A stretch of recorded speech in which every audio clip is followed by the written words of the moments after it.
नमस्कार, TV 27 news देख रहे हैं आप। मैं हूं आपके साथ पूजा झा। हरियाणा की इस प्राइम डिबेट में आपका स्वागत है। हरियाणा में लोकसभा चुनाव का रंग चढ़ा तो सत्ता का चेहरा ही बदल गया। किसी ने सोचा भी नहीं था कि मनोहर लाल ऐसे अचानक मुख्यमंत्री पद से इस्तीफा दे देंगे और उनकी जगह नायब सिंह सैनी ले लेंगे। लेकिन चुनावी हवा में इतनी ताकत होती है कि सीएम की कुर्सी भी हिल जाती है, लेकिन इसके साइड इफेक्ट भी होते हैं। और हरियाणा में अनिल विज बीजेपी के लिए साइड इफेक्ट के रूप में सामने आए थे। हालांकि अब लगता है कि प्रदेश के नए मुख्यमंत्री नायब सिंह सैनी ने उनकी नाराजगी को दूर कर दिया है। आज मुख्यमंत्री नायब सिंह सैनी पूर्व गृह मंत्री अनिल विज से मिलने अंबाला स्थित उनके आवास पर पहुंचे। इस दौरान अनिल विज ने सीएम नायब सिंह सैनी का बुके देकर स्वागत किया। वहीं नायब सिंह सैनी ने अनिल विज के पैर छूकर उनका आशीर्वाद लिया। नायब सिंह सैनी और अनिल विज के बीच में करीब 40 मिनट तक बातचीत हुई। इस दौरान दोनों के चेहरे पर मुस्कुराहट देखने को मिली। अब सवाल ये उठता है कि अनिल विज हरियाणा में भाजपा के लिए इतना जरूरी क्यों है? क्यों भाजपा के दिग्गज नेता अनिल विज को मनाने की कोशिश कर रहे हैं? हरियाणा में अनिल विज का एक अलग सियासी रसूख है। जब हरियाणा में भाजपा सियासी जमीन तलाश रही थी, तब अनिल विज एक अकेले ऐसे नेता थे जिन्होंने कमल के निशान पर जीत दर्ज की थी। उनके साथ हरियाणा की जनता है और ये बात भारतीय जनता पार्टी जानती है। अनिल विज को मनाने का सबसे बड़ा कारण ये भी है कि वो एक बड़े कद के पंजाबी नेता है। उनके पास मतदाताओं का एक बड़ा जनाधार है। अनिल विज जब भाजपा में नहीं थे तो उन्होंने निर्दलीय चुनाव जीता था। सबसे बड़ी बात यह कि वो मनोहर लाल खट्टर से भी पुराने नेता हैं। उनके नाराज होने से हरियाणा से जुड़े पंजाबी वोट पर भी नजर लग सकती है। क्या यही वजह है जो अनिल विज को बीजेपी के लिए महत्वपूर्ण बनाती है? आज इसी पर चर्चा करेंगे। लेकिन आज की मुलाकात पर मुख्यमंत्री नायब सैनी और पूर्व गृह मंत्री अनिल विज का क्या कुछ कहना है, वो आपको सुनाते हैं। मैं यहाँ पर आशीर्वाद लेने के लिए आया हूँ, क्योंकि हमारे बड़े वरिष्ठ नेता हैं और इनके मार्गदर्शन के अंदर ही हमने हरियाणा की 10 लोकसभा की सीटें जीतनी हैं। और मिलकर के जो कार्य हमारे आदरणीय नरेंद्र मोदी जी ने किए हैं और जो कार्य हमारे मनोहर लाल जी के नेतृत्व में हरियाणा के अंदर हुए हैं, उन सब कामों को भी हमने आगे बढ़ाना है। और आगे बढ़ाते हुए जिस प्रकार का एक माहौल, जो वातावरण पूरे प्रदेश के अंदर बना है, बड़े मैंडेट के साथ हम 10 की 10 लोकसभा की सीटें जीतेंगे। कभी भी नाराजगी नहीं है। मैंने पहले दिन से कहा है कि मैं कभी नाराज नहीं होता हूँ।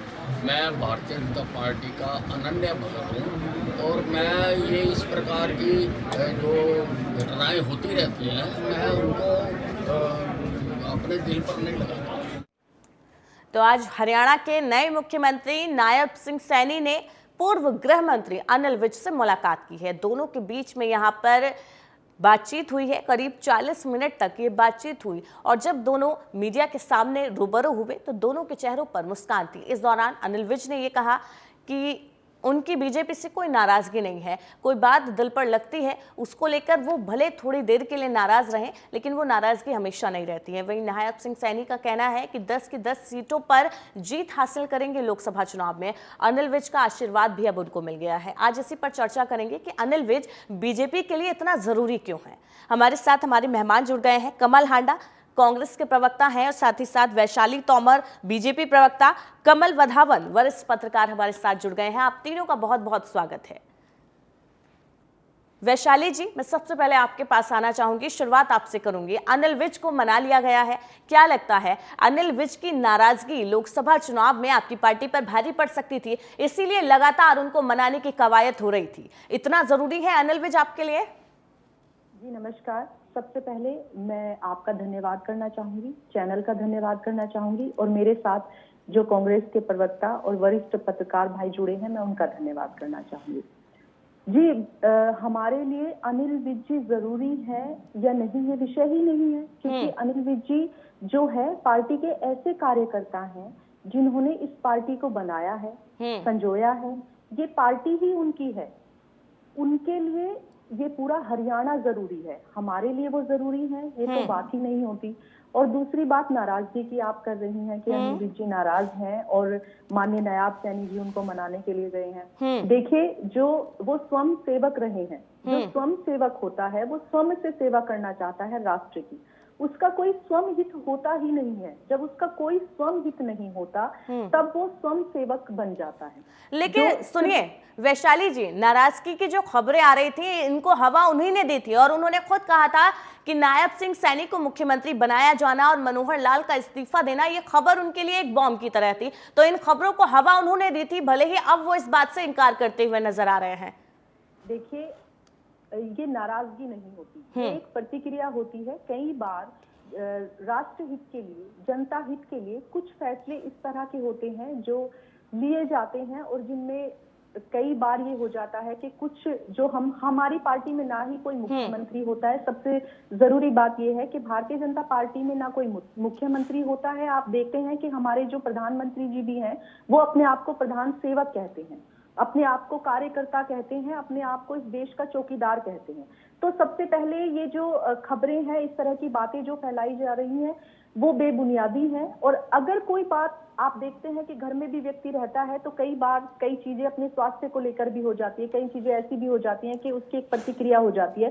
तो उसका मतलब ये नहीं होता है कि वो नाराज है या पार्टी के कार्यकर्ताओं से नाराज है। कोई छोटी मोटी बातें तो घर में चलती रहती हैं और वो लेकिन हरियाणा की राजनीति में अचानक से इतना बड़ा फेरबदल हो गया और इस बात की खबर अनिल विज को नहीं थी। अगर इतने ही जरूरी थे, इतने ही महत्वपूर्ण थे, तो ये जो फेरबदल हुआ इसके बारे में चर्चा होना या उनसे किसी बात की सलाह लेना ये जरूरी नहीं था, क्योंकि इतने बड़े नेता हैं और खुद कहते हैं कि उन्हें इस बारे में कुछ नहीं पता था। अचानक से ये सब हुआ, इसीलिए शायद विधायक दल की बैठक से वो चले गए थे। एक तरफ आप कह रही हैं कि वो विधायक दल की वहां से चले गए थे, विधायक दल की बैठक से चले गए थे। अगर इतनी बड़ी नाराजगी होती तो वो कल इतने अच्छे से क्यों मिलते, क्यों नहीं उन्होंने जिस तरह से कांग्रेस के अन्य पदाधिकारी होते हैं, अन्य विधायक सांसद मंत्रीगण होते हैं और छोड़ के बीजेपी ज्वाइन कर लेते हैं, तो क्यों नहीं कर लेते? क्योंकि वो बीजेपी के, वो ही बीजेपी है, वो ही सही मायने में हरियाणा है। अनिल विज एक ऐसा नाम है, एक ऐसा व्यक्तित्व है कि जिसने इस संगठन को, इस हरियाणा को खड़ा किया है। उनके बिना कोई पार्टी है ही नहीं, तो नाराज वो किससे होंगे? अगर माननीय मुख्यमंत्री जी नायब सैनी जी हैं या मनोहर लाल जी हैं या कोई भी है, सब एक हैं। ये पार्टी जो है सबके सब कमल के फूल हैं। कोई भी, ना ही कोई अनिल विज जी है, ना ही कोई नायब सैनी जी है, ना ही कोई मुख्यमंत्री पद पाकर खुश है और ना ही कोई मुख्यमंत्री। तो फिर मनोहर लाल को क्यों बदल दिया गया? उन्हीं को मुख्यमंत्री रहने देते। खैर, मैं इस बात पर बात पे आऊंगी। हमारे साथ कमल हांडा भी जुड़ी हुई हैं, कांग्रेस प्रवक्ता है। कमल जी, क्या लग रहा है, जिस तरीके से विज की नाराजगी को लेकर खबरें आ रही थी, अब उनको मना लिया गया है, ऐसे में कांग्रेस के लिए अब कितनी बड़ी दुविधा है? कहीं ना कहीं विज की नाराजगी कांग्रेस को फायदा पहुंचा सकती थी, लेकिन अब वो पाला भी कांग्रेस के हाथ से चला गया है। आपका नाम क्या है मैम? पूजा। पूजा जी, आपको नमस्कार, जी। प्रवक्ताओं को नमस्कार और आपका चैनल देखने वालों को भी नमस्कार। सफर में आखिरी पत्थर के बाद आएगा, सफर में आखिरी पत्थर के बाद आएगा, मजा तो अब चुनावों में आएगा। मेरा जमीर, मेरा एतबार बोलता है, मेरी जबान से परवरदिगार बोलता है। और साहब को और काम तो जैसे कोई आता ही नहीं। हाँ, वो झूठ बड़े शानदार बोलता है। और एक चीज बोलना चाहूंगी कि रहीमन धागा प्रेम का मत तोड़ो चटकाए, टूटे से फिर ना जुड़े, जुड़े गांठ पड़ जाए। तो ये जैसे मुलम्मा चढ़ा रही थी कि नहीं वो नाराज नहीं है, उन्होंने पार्टी बनाई, उन्होंने संजोई, तो फिर उनको तो, और नाराज होकर जो निकल गए उसी टाइम जब अनाउंसमेंट हुई नायब सैनी की एज सीएम, तो उसी टाइम उठकर क्यों चले गए? क्योंकि वो, मैंने बताया ना, ये अपनी बातें तो छुपाते रहते हैं, हमारे कांग्रेस के ऊपर हमेशा उंगली उठाती रहते हैं भाजपा। तो उसी टाइम नाराज होकर चले गए। वैसे भी खट्टर साहब तो एक फेल्योर सीएम जिसे कहते हैं साबित हुए हैं, और वैसे भी वो 2 साल से पीछे पड़े हुए थे केंद्र के कि मेरे से हरियाणा हैंडल नहीं हो रहा। अब देखते हैं नायब सिंह सैनी कितना हैंडल कर लेंगे। और कुछ मैं बातें आपके माध्यम से कहना चाहूंगी कि वो अब ये कह रहे हैं कि वो नाराज नहीं, उन्होंने पार्टी बनाई है, संजोई है, तो फिर आपने उनको मुक्कत क्यों नहीं दी? सबसे पुराने कार्यकर्ता तो वही थे आपके। आप ही ने कहा ना, भाजपा की प्रवक्ता ने, उन्होंने पार्टी बनाई, वही बीजेपी है। और दूसरी बात आपने कहा कि पीएम ने भी कहा, मैं सरकास्टिक ही बोलूंगी, पीएम ने कहा कि मैं चौकीदार हूँ। तो चौकीदार ने अपनी चौकीदारी में कितने पीएसयू बेचे अडानी को, जरा ये भी बता दें। अपने चौकीदारी में उन्होंने कितनी चोरियां करवाई, देश को लुटवाया और चंदा चोरी तो की ही जिसको उन्होंने आरटीआई के दायरे से रखा। पीएम केयर्स फंड को भी आरटीआई के दायरे से रखा और हमें कोई फायदा हमें चाहिए भी नहीं। जिस तरीके की ये पार्टी हो गई है, ये अटल बिहारी वाजपेयी वाले टाइम की पार्टी नहीं रह गई है मैडम जी। अब ये पार्टी कैसी हो गई है, मैं बड़े सारे विशेषण भी आप कहेंगे तो मैं बता दूंगी। ये बलात्कारी जोड़ो पार्टी है, बॉन्ड जमा करो पार्टी है, बिगेस्ट जासूस पार्टी है, जुमला पार्टी है, मतलब बेटी जलाओ पार्टी है, भारत जलाओ पार्टी है, जो दंगे भी इन्होंने हरियाणा में 4 चलिए, अब आपको जनता को मनाने के लिए या जनता के पास जाने के लिए बीजेपी की जरूरत नहीं है या बीजेपी के मुद्दों को उठाने की जरूरत नहीं है, ये अच्छी चीज है आपके लिए। अब भारत जोड़ो यात्रा भी आपकी पूरी हो चुकी है। मुद्दों की बात अभी नहीं की है। आपने जो सवाल पूछा पहले मुझसे अनिल विज का, मैंने उसका जवाब दिया। अब मुद्दों की बात सुन लीजिए। अब आप मुझे बता दीजिए, इन्होंने कोई एक काम ढंग का किया हो प्रदेश का, और ये कहते हैं हमें अभी और काम करेंगे। अरे प्रदेश का सत्यानाश कर दिया आपने, अभी और सर्वनाश करने के लिए तैयार बैठे हैं आप। 56,000 करोड़ का कर्जा था 1966 से लेकर 2014 तक हरियाणा पर, और इनके आते ही 9.5 साल में 4.5 लाख करोड़ का कर्जा हो गया। कहाँ गया पैसा? सब में बढ़ता है, वो मुझे पता है, चाहे प्रवक्ता हो चाहे कोई भी हो। और दूसरी बात, हमारे मुद्दे महंगाई, इन्होंने बता दें मुझे 2-3 कोई आइटम इन्होंने अगर सस्ती की हो। सिलेंडर 300 का बोल के आए थे, 1150 का मिला। डीजल, पेट्रोल, गैस, बच्चों का दूध, किताबें एनसीईआरटी की, कॉपी पेंसिल, हर चीज पे इन्होंने जीएसटी लगा दी। और जो इन्होंने युवाओं को पीटा नौकरी के लिए, बाहर सेंसिटिव पेपर लीक किए और बाहर के लोगों को, गुजराती और आरएसएस को नौकरी दी इन्होंने। और इसके अलावा इन्होंने परमानेंट परेशानी पत्र, पोर्टल, आपका रजिस्ट्री घोटाला। कमल जी ठीक है, इसी का जवाब मैं वैशाली जी से चाहूंगी। वैशाली जी आप जवाब दीजिए कि इतनी सारी चीजें, किसानों को कोई परेशानी नहीं हुई। आप जिस तरीके से दावा करती हैं कि प्रदेश का विकास हुआ है, हर वर्ग का विकास हुआ, हर क्षेत्र में विकास हुआ, लेकिन अगर इतनी सारी चीजें कांग्रेस गिना रही है तो फिर तो आपके लिए भी राह आसान नहीं होने वाली है इन चुनावों की। मैडम ये तो बस 2 महीने की बात है, आप देख ही लेंगे, बहुत अच्छे से देखेगा। और मैं कमलेश जी को भी कहूंगी कि वो भी देखेगा कि जो परिणाम होंगे वो नजर आएंगे। अगर ये इतना मंथन, इतनी सारी चीजें एनालिसिस हमारी बीजेपी पार्टी के लिए कर रही हैं, अगर उससे बेहतर ये होता कि ये अपने राष्ट्रीय अध्यक्ष का, अपनी कांग्रेस पार्टी के मंथन कर लेती कि उन्होंने क्या किया है। चलिए मैं इन्हीं से ही पूछ लेती हूँ, ठीक है, ये हमारी बीजेपी पार्टी पर इवन प्रवक्ताओं पे भी आरोप लगा रही हैं कि उन्होंने पैसे खाए हैं, तो प्रवक्ता तो ये भी है, यानी कि जब इन्होंने एक उंगली मेरी तरफ उठाई तो 4 उंगली इनकी तरफ उठ गई है।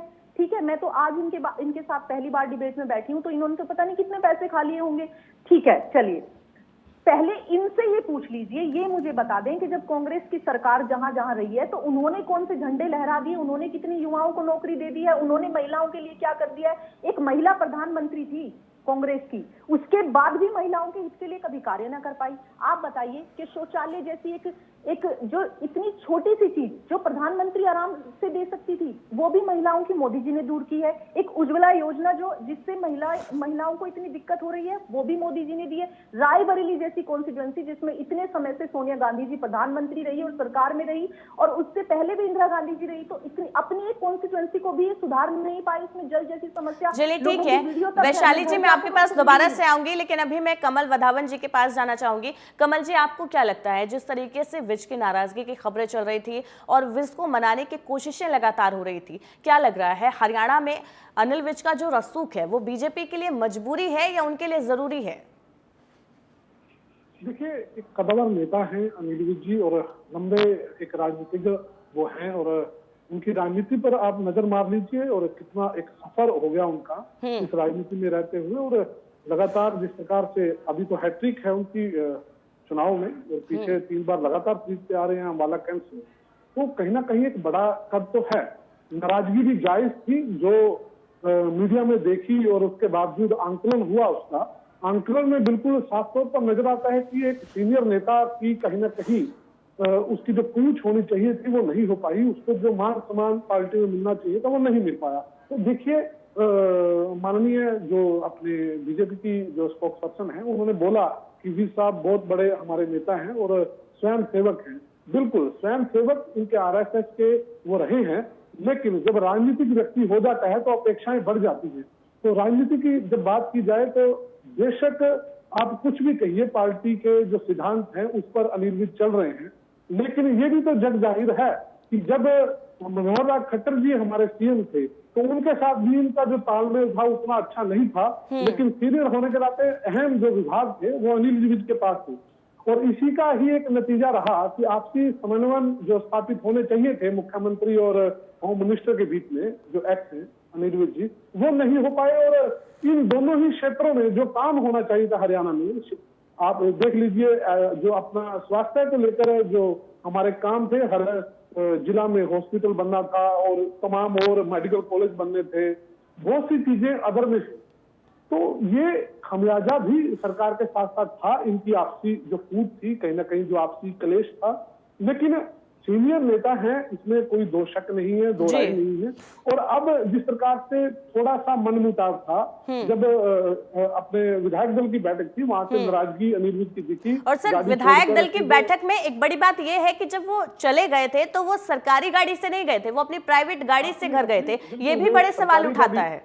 बिल्कुल, सरकारी गाड़ी छोड़कर अपनी गाड़ी से गए थे। हालांकि जिस प्रकार से आपने देखा कि वो सारा जो बयानबाजी, 3-4 बयान अनिल विज के आए, आप देख लीजिए, तीनों चारों बयानों में बोला कि मैं सीनियर हूँ तो ये तो सबको मानना पड़ेगा। तो इस तरह के बयान भी थे। उससे लगता था कि कहीं ना कहीं अंदर मन में टीस है कि जो उन्हें अनिल विज को जो एक इज्जत मिलनी चाहिए थी पार्टी लेवल पर, वो नहीं मिली। तो बिल्कुल वाजिब, कोई भी इंसान होगा जिसका एक ओरा है, वो लोग चाहेगा कि उसका बनता मान सम्मान उसे मिले। तो इस कैबिनेट में नहीं मिला तो कोई बड़ी बात नहीं, ये अच्छे नेता हैं और सूझबूझ वाले हैं। ये आपसी इनका राजनीति में महत्वाकांक्षाएं बनी रहती हैं, सबकी होती हैं।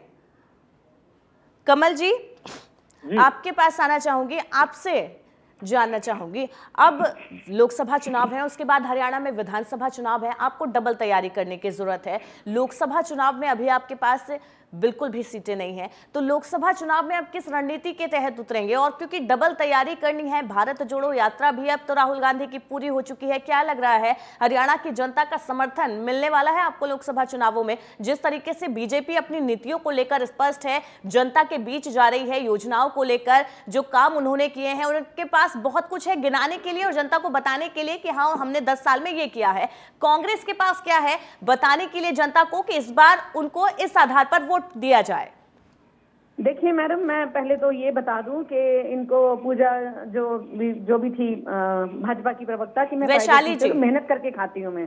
दूसरी बात ये है कि मैं पहले विज जी की बात कर लूं, फिर बाकी मुद्दों पर भी आऊंगी मैं। ठीक है। विज जी कह रहे हैं कि मैं नाराज नहीं हूँ, अभी आप ही बता रहे हैं कि अपनी प्राइवेट गाड़ी से गए और उन्होंने, उनके बयान भी आए कि मैं नाराज हूँ कि भाई मेरे को, जिसे उन्होंने नहीं, उनको कोई प्रेफरेंस दी, मेरे ख्याल से शायद किसी कोई मंत्रालय भी नहीं दिया गया है।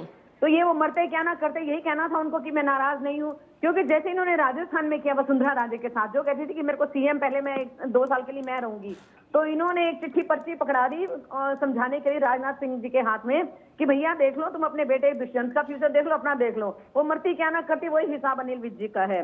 दूसरी बात ये कि आप ये कह रहे हैं, मैं इनकी कुछ बातों की बात कर दूं, पहले तो इनको जवाब दे दूं, फिर मैं बता दूंगी हमारे क्या काम है। शौचालय की जो बात करती हैं, इनको शर्म आनी चाहिए, जाकर शौचालयों का हाल देखें जहाँ पर पानी भी नहीं है। सिर्फ अपने लोगों को फायदा पहुंचाने के लिए, एक शौचालय बनाने के लिए इतने इतने पैसे दिए गए। उज्ज्वला योजना का भी आप सच्चाई सुन लीजिए, आयुष्मान का भी बताऊंगी। उज्ज्वला योजना में 11 करोड़ लोगों को सिलेंडर दिए गए, जिसमें से 4 करोड़ लोगों ने सिर्फ दोबारा भरवाया, 7 करोड़ लोग अब उस पर मोटी मोटी लकड़ियां रख के अपने चूल्हे ही जला रहे हैं। आयुष्मान योजना का घोटाला, 7.5 लाख लोगों के नाम पर एक ही नंबर, फिर 1.5 लाख के लोगों नाम पर एक ही नंबर, 9999, सॉरी पहले वाला 99, दूसरा 88, थर्ड नंबर वाज 9 एंड उसके बाद 9 उसमें सिफर लगा लीजिए आप। और फायदा भी इनका क्या है कि इनके अपने लोग क्या करते हैं कि इनको पैसा पहले मिल जाता है, जिनके इनके अपने लोग हैं, भाजपाई हैं, और उनका ऑपरेशन भी बाद में होता है। ऐसे मामले भी सामने आए हैं। दूसरी बात ये कि आप प्राइवेट हॉस्पिटल में चले जाएं, गवर्नमेंट हॉस्पिटल में चले जाएं, कोई आयुष्मान का कार्ड एक्सेप्ट नहीं करता, वो कहते हैं गवर्नमेंट हमें पैसे। चलिए ठीक है, हांडा जी मैं चाहूंगी जल्दी से आप अपनी बात पूरी कीजिए क्योंकि समय की कमी है। मैंने नहीं बताने, हाँ ठीक है, प्लीज लेट मी कंटिन्यू। ठीक है, ये मुझे ये बता दें कि इन्होंने जैसे महंगाई के नाम पर आए थे, 2 करोड़ रोजगार के नाम पर आए थे, इन्होंने कोई एक ढंग का काम किया हो वो हमें बता दें। हमारे पास तो मुद्दे ही मुद्दे हैं। चलिए ठीक है, वैशाली जी मैं चाहूंगी आप इसका जवाब दे दीजिए। जिन वादों को लेकर आप आए थे हरियाणा में, वो वादे पूरे कर पाए क्या? क्योंकि उन्हीं के आधार पर अब जनता वोट करेगी आपको। हमने तो बहुत काम किए मैडम, सारी universities, medical hospital, PGI, AIIMS Haryana में हम ही ने बनाए। मेट्रो भी हम लोग लेकर आए, कहां तक? गुड़गांव तक, बहादुरगढ़ तक, उधर से फरीदाबाद तक। इन्होंने 1 इंच भी मेट्रो बढ़ाई हो तो बता दें। हांडा जी वो कुछ पूछ रही हैं आपसे। हाँ जी, सुनाइए उनका सवाल। जो गिनवा रही है ना, ये कांग्रेस के विषय में गिनवा रही है, ना कि बीजेपी के विषय में, क्योंकि जाती रही भावना जैसी प्रभु मुहूर्त देखी थी। हाँ बिल्कुल बिल्कुल बिल्कुल। आप चौकीदार को अगर भगवान समझती हैं तो आपकी भावना वैसी होगी। आप हाथ जोड़ेंगी, दंडवत होंगी, मुझे कोई प्रॉब्लम नहीं है। उनके समझने से कुछ नहीं होगा, जनता जिसको समझेगी वही सत्ता में रहेगा। हांडा जी, ना ही तो मेरे और हाँ मैडम, चंडीगढ़ मेयर की तर्ज पे चुनाव कराएंगे, ये मेरे को बता दें जरा। समझ ही नहीं पाएगी जब आप बोल रही थी। देखिए, चंडीगढ़ मेयर की तर्ज पर चुनाव कराएंगी आप? बिल्कुल भी, जब आप बोल रही थी मैंने आपको बिल्कुल डिस्टर्ब नहीं किया, क्योंकि नहीं मैं जरूर पूछूंगी। चंडीगढ़ मेयर की जो आप सीटों के जीतने की बात कर रहे हैं, मेरा सीधा सा सवाल है, चंडीगढ़ मेयर की तर्ज पर चुनाव करेंगे आप? लड़ने में अभी अरविंद केजरीवाल को आपने जेल भेज दिया, हेमंत सोरेन को भेज दिया, इतना घबरा गए आप इंडिया गठबंधन। आप हरियाणा की बात कीजिए ना, हरियाणा की, वो दिल्ली छोड़ दीजिए आप। दिल्ली वाले अपना देखेंगे। पड़ी है, क्यों हमारी सरकारें तोड़ने पर लगे, क्यों इधर से पकड़ उधर पकड़ धरपकड़ योजना? आपकी सरकारों में कहीं ना कहीं खामियां हैं, इसीलिए टूट रही हैं। अगर मजबूती होती, एकजुट होती तो कोई कितना भी तोड़े कैसे टूटेगी। नहीं, एक्सट्रॉशन डिपार्टमेंट ईडी क्या? चलिए ठीक है, आपके अपने दावे हैं, आपके अपने दावे हैं। खैर ये तो जनता समझेगी कि इनके दावों में कितना दम है और किसमें कितनी सच्चाई है। धंधा खुला ना, जिसको आरटीआई से बाहर रखा गया था, इलेक्टोरल बॉन्ड का चंदा चोरी का धंधा खुला ना इनका। कमल वधावन जी, आपको क्या लग रहा है, अनिल विज का जो रसूख हरियाणा में है, और जिस समय हरियाणा में अपनी जमीन बीजेपी तलाश रही थी, तब अनिल विज एक ऐसे नेता थे जिन्होंने कमल के निशान को जीत दर्ज कराई थी। ऐसे में अनिल विज क्या लोकसभा चुनावों में किसी प्रकार से बीजेपी के लिए फायदेमंद साबित होंगे? क्योंकि एक साइड से तो उनको गृह मंत्रालय भी उनके पास से चला गया है, कैबिनेट में जगह नहीं मिले हैं, साइडलाइन करने की जो कोशिश की जा रही थी वो हो चुकी है पूरी। तो ऐसे में लोकसभा चुनावों के लिए वो फायदेमंद रहेंगे, भले उनको मना लिया गया हो। निश्चित तौर पर कहीं ना कहीं एक विज का जो है वो अपना ओरा है और इसकी अपनी फैन फॉलोइंग है, और ये फायदा लगभग बीजेपी को मिलने ही वाला है, इसमें कोई दो राय नहीं है। अगर ये नाराज भी रहते तो मुझे नहीं लगता था कि डायरेक्ट रूप में ये कहीं ना कहीं बीजेपी का नुकसान करेंगे। लेकिन कहीं ना कहीं जो साथ जुड़े लोग होते हैं, जिनकी अपेक्षाएं हैं, जो निर्विज के जो श्रद्धालु कह लो या निर्विज के जो फॉलोअर्स कह लो, उनमें भी नाराजगी यहाँ देखने को मिली थी। तो अगर ये समझौता या ऐसा प्रयास ना होता तो कहीं ना कहीं बीजेपी को इसका नुकसान था, क्योंकि जो कार्यकर्ता था, निर्विज के साथ जो जुड़ा हुआ व्यक्ति था, वो कहीं ना कहीं नाराजगी लेके कहीं ना कहीं बीजेपी को नुकसान पहुंचा सकता था। तो निश्चित तौर पर अनिल विज का अपना ओरा है, कैंट छोड़ो और बहुत से जो इलाके हैं हरियाणा में अनिल विज प्रभाव करते हैं, और हरियाणा की राजनीति तो कहीं ना कहीं कास्टिज्म पे टिकी रही है। मैं हर बार मैं ये बोलता हूँ, लेकिन आप भी इसके मायने देखना कि कहीं ना कहीं कास्टिज्म हमारी राजनीति के ऊपर हैवी है। तो निश्चित तौर पर अनिल विज का अपना ओरा है। अनिल विज के साथ बनाने के जो प्रयास थे काफी पहले हो जाने चाहिए थे, लेकिन अब हुए हैं। मुख्यमंत्री जी वहां पहुंचे हैं, आज वेलकम अच्छा हुआ है, बातचीत अच्छी हुई है, करीब 40 मिलियन लोग आपसे। बिल्कुल कमल जी, अब देखना होगा नई सरकार के नेतृत्व में किस तरीके से हरियाणा में नए सियासी समीकरण बनते हुए नजर आते हैं। समय की कमी है, इसलिए आप सभी से माफी के साथ इजाजत चाहूंगी। आप तीनों का बहुत बहुत शुक्रिया, वैशाली जी, कमल जी और कमल वधावन जी, हमारे साथ जुड़ने के लिए और अपनी बात रखने के लिए। नेता चाहे कुछ भी कहें, पिछले कुछ समय से अनिल विज नाराज चल रहे थे, इसकी जो पुष्टि थी उन्होंने खुद अपने बयानों से की थी। उनके बयानों में ये झलक देखने को भी मिल रही थी, लेकिन नायब सिंह सैनी लगातार कह रहे थे कि हमारे वरिष्ठ नेता हैं, अब हम उनका मार्गदर्शन पहले से लेते आए हैं और आगे भी लेते रहेंगे। अब देखना ये होगा, विज की नाराजगी तो दूर हो गई है, क्या पार्टी में उनकी वापसी होती है और किस तरह से वो लोकसभा चुनाव में बीजेपी को फायदा पहुंचाने का काम करेंगे। फिलहाल के लिए इतना ही। लगातार खबरों के लिए बने रहिए TV 27 न्यूज के साथ।